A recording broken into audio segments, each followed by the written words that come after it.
یہ بات کہتے ہیں کہ ملک کی ایک پرانی تاریخ ہے، آج سے نہیں 1400 سال سے ہماری تاریخ ہے اس ملک کے اندر۔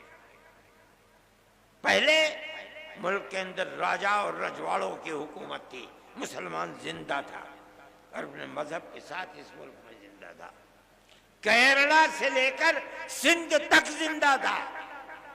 اس کے بعد بابر آئے اور دوسری لوگ وسط ایشیا سے آئے اور انہوں نے حکومتیں کر لی، مسلمان اپنے مذہب کے ساتھ زندہ تھا۔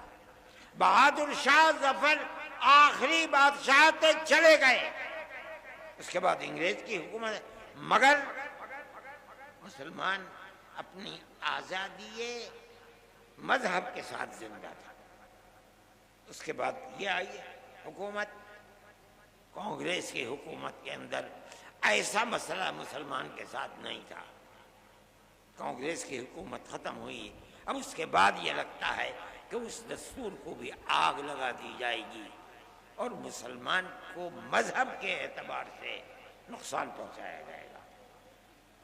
میرے بھائی، ہم یہ سمجھتے ہیں کہ جب تک یہ دستور زندہ ہے آپ کو نہ کرنے کا کچھ حق ہے، اور ہم جائیں گے کورٹ میں، پہنچ گئے ہیں کورٹ کے اندر، فیصلہ کب آتا ہے کب نہیں ہوتا ہے ہمیں اس سے کوئی فکر نہیں۔ ہمارا ماننا یہ ہے کہ ملک کے اندر امن و امان رہ سکتا ہے تو اس کی صورت صرف یہی ہے کہ ملک کی ہر اقلیت اور اکثریت ایک دوسرے کے ساتھ مٹھی کی انگلیوں کی طرح سے جڑ کر رہے ہیں۔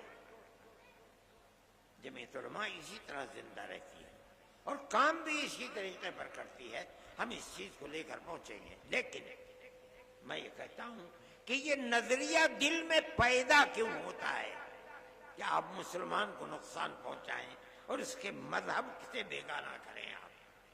میں سمجھتا ہوں کہ یہ چیز ملک کے لیے غلط ہے اور سارے ملک کو تباہ کر رہی ہے۔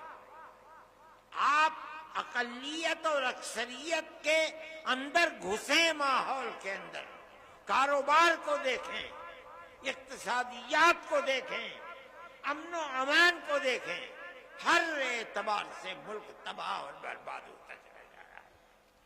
کاروباری لوگ یہ بیٹھے ہوئے بنارس کے، میں صبح سے بات کر رہا ہوں، ہر آدمی یہی کرتا ہے کہ جم گیا ہے کاروبار، ایسا لگتا ہے جیسے مارکیٹ میں پیسے ہی نہیں ہیں۔